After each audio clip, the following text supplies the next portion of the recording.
Okay, good morning. This is Nicole Whitlock with eCom Sellers. And this is our morning eCom motivation where we go through and we talk about our e-commerce businesses, getting focused, being consistent, making progress towards our goal, whatever that happens to be. So if you're a person that's on this e-commerce journey and you need some support, some help, some guidance, want to get organized, help to build some goals towards your business, build a better schedule, I'm here for you. You can schedule a free 20-minute coaching session with me by going to ecomsellers.com.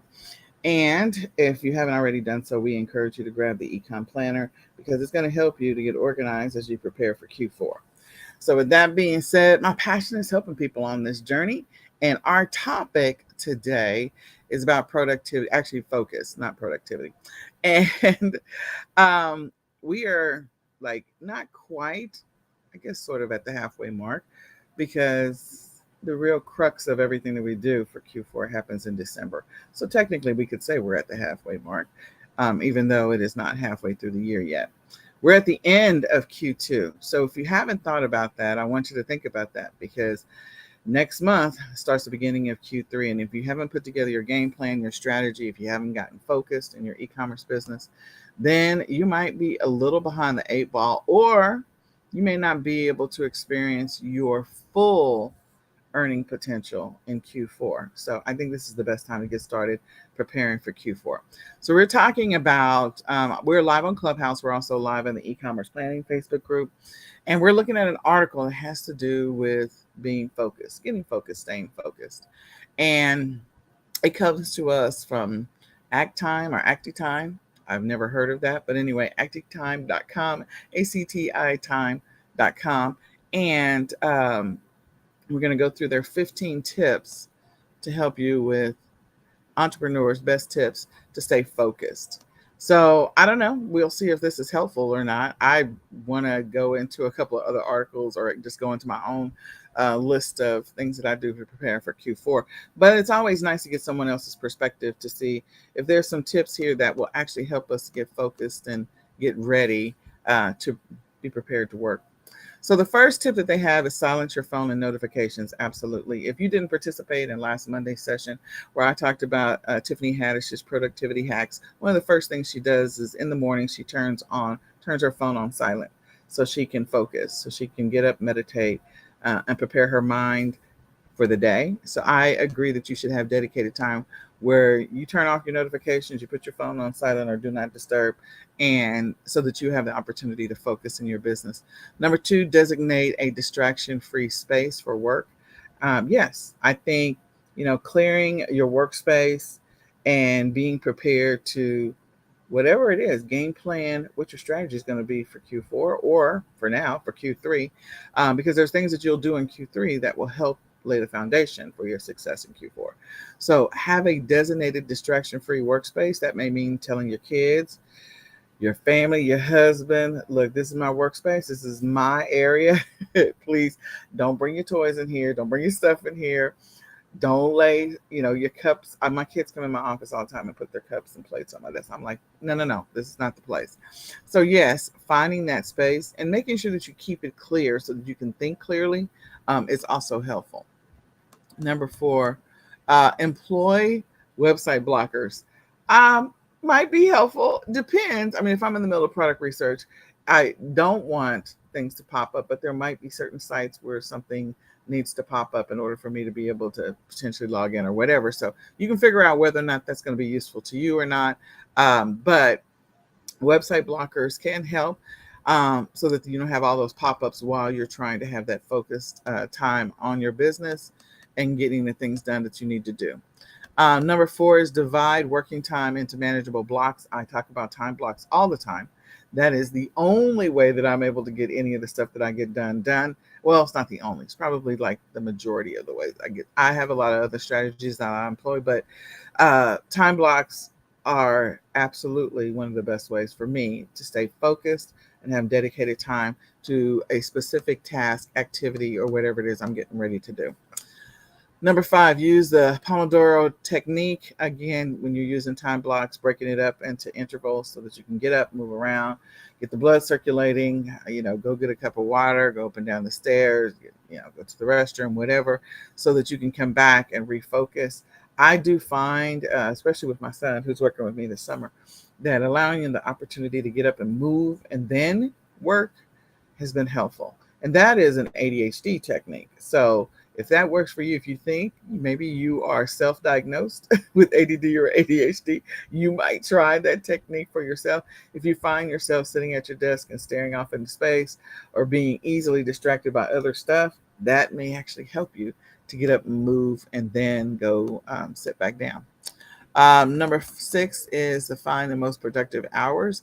Uh, that is one that I talk about every week during our weekly planning session. I also talk about it in our monthly planning session. Everyone has a most productive time of the day, whether you realize it or not, and you got to figure out when that is. And during that most productive time of the day, you find that you get a bunch of stuff done very quickly. So again, working your business during your most productive time of the day, if possible, I would encourage you to do so. If your most productive time of the day happens to be when you're at your job, maybe talk to your boss about flex hours, making adjustments, maybe going in a little bit early and taking an extended lunch hour so that you can take advantage of that productivity time where you feel like you can churn and burn through a long list of things or a short list of things very quickly. So figure that out. Number 7, having quality sleep. Oh, that is so paramount. I will tell you, true confession, I don't get enough sleep. I can tell you right now. I have an autistic son who I never know what's going to happen. And he impacts my ability to sleep. I can tell you early in my journey when I used to go to our e-commerce conferences that we had in Houston and other areas, I would be so grateful just to be able to go to the hotel and just sleep. Everyone else would be up and mingling and partying and socializing. They'd be like, "Where's Nicole? She's in her room sleeping." Yeah, because that's the only time I get to sleep without any interruptions. So I can tell you, I don't get that. And maybe one day I will. God will work that out for me in a positive way. Number 8, take regular midday breaks. Again, breaking up the day, having that midday siesta where you turn on your favorite song and play that song really, really loud and dance like no one is watching so that way, you can re-energize yourself, rejuvenate, go fix some lunch, go sit outside on the deck, go for a walk, go to whatever is going to help you to clear your mind so you can come back and work. Now that only applies if you are working on your business like extended hours. But if you are not working on your business, you have these little short windows to work on your business, that may not be applicable. If you happen to spend your weekends where you work Monday through Friday and you spend your weekends working on your business heavily, then that may apply. You may want to break that up on Saturday and Sunday so that way, it doesn't feel like it's such a long day and it allows you to reset. Number 9, develop a start of the day and end of the day routine. Absolutely. That is the point of the morning ecom motivation. That's the point of the daily checklist. So if you don't have the daily checklist, I would encourage you to go download it from the e-commerce planning Facebook group. It is a daily checklist of things that we suggest that you do. Or I suggest, I don't know the word, there's a we because I actually created it, but you do in the morning. There's 4 things that you do the night before, and there are 5 things that you do in the morning to set your intentions for the day and to make plans to be successful the next day. So I encourage you to go download it and use it, implement it in your life. In addition to using the My Ecom Planner, you can grab the digital version. It's currently 40% off. You can go to myecomplanner.com and get the digital version of the planner. Number 10 is set deadlines. Absolutely. You do need to set deadlines for whatever it is that you're working on. So as I think about deadlines, you may want to set a deadline for you to go do some quick research, not quick, but do some extensive research on what were your big sellers in Q4. What were the things that really like you wish that you had sourced enough so that you didn't have these surprises of, oh my gosh, I'm out of inventory. This is an opportunity for you to go look at that data now. So maybe set the month of June or the first 2 weeks in June as your deadline to go and do all of that evaluation so that you are better preparing yourself for success in Q4. What were your money makers? What were the things you ran out of? What were the things that you had the biggest profit margins on? What were the things that you found that people were most interested in, especially if you're early in your journey? If you've been doing this for a while, then you probably have access to that data.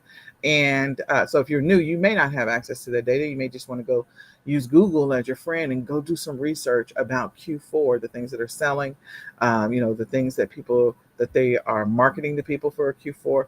And you can also do some just random Google searches for what's popular now. So I always go back and historically go look at the Q4, like what things were selling in Q4 last year. I always go back and look at that kind of stuff and to try and see what might help me this year. So go do some Google searches. Good Housekeeping. They'll tell you top 10 gifts for moms for Christmas, gifts for dad for Christmas, for the kids for Christmas. Big things that they put on sale for Christmas. All those things. You have access to that. Google's your friend. Number 11. Apply the 2-minute rule.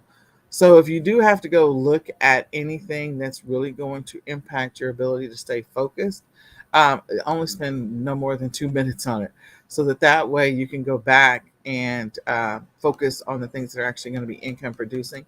That's if you needed to go check social media. If you need to go check the news is very distracting, very, very distracting. Um, so set that 2-minute rule so you don't get sucked into the vortex and never leave. Number 12, know your priorities and stay motivated. Absolutely. What is your motivation for Q4? Know those priorities so that way you can make the most of that and take advantage of, actually stay focused on those priorities and make some headway on the list, whatever that happens to be. Number 13, make a to-do list. You should have a to-do list. You should have a to-do list right now. You should have a to-do list of everything that you're going to do to prepare yourself for success in Q4. All of the products you plan on potentially sourcing, when you plan on sending your shipments in to Amazon or your fulfillment center, um, where you're going to acquire them from. This is a great time to place those orders and get that stuff knocked out.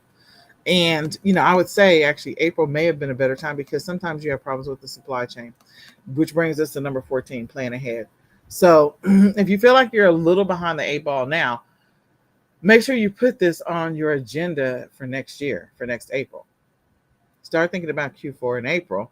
So then that way your inventory is potentially here in time for next year. And number 15, use project management tools. Management tools will always help you on your e-commerce journey. So I hope that there's a lot of different project management tools that are out there. There's free ones. There's different project management strategies. But yeah, using project management tools. If if you're not at a place where you can afford some of the tools, then look at Google some free strategies and use that. Implement that into your business. And so, with that being said, I want to encourage you to go download the daily ecom planning checklist. You can go directly into the e-commerce planning Facebook group to go download that. Go to the files section and download that document to help you on your journey. So, my name is Nicole Whitlock, and my passion is helping people on their e-commerce journey, helping them to get focused, stay consistent, be productive, and get organized in their e-commerce business. If that is you and you need some help, you're more than welcome to schedule a free 20-minute coaching session by going to ecomsellers.com, clicking on freebies, and scheduling a free 20-minute coaching session with me. And if you haven't already done so, please go grab the eCom Planner. You can get the digital version of it right now. You can go to myecomplanner.com to go grab the digital version at 40% off. And we've got a couple of things going on this week and this month. You can still join the Print on Demand Challenge. We also have the Road to 10K on Amazon and eBay. Both of those are available at ecomsellersmastery.com. Again, ecomsellersmastery.com. And with that, I am going to say goodbye for now. I hope you have an amazingly focused and productive day. Bye, y'all.